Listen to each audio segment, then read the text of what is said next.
Calculating your triglycerides to HDL ratio is simple. Just divide your triglyceride level in milligrams per deciliter by your HDL cholesterol level in milligrams per deciliter. This number can give us valuable insight into our cardiovascular risk. For instance, if your triglyceride level is 150 milligrams per deciliter and your HDL cholesterol is 50 milligrams per deciliter, your triglycerides to HDL ratio would be a 3.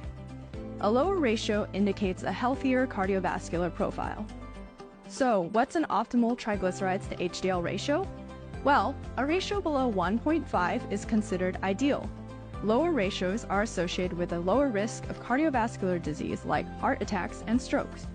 To improve your triglycerides to HDL ratio, focus on lifestyle changes.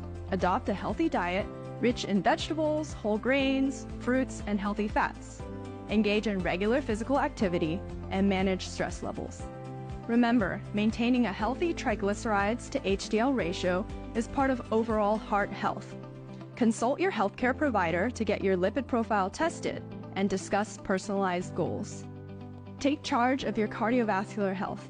Stay informed, make positive changes, and empower yourself.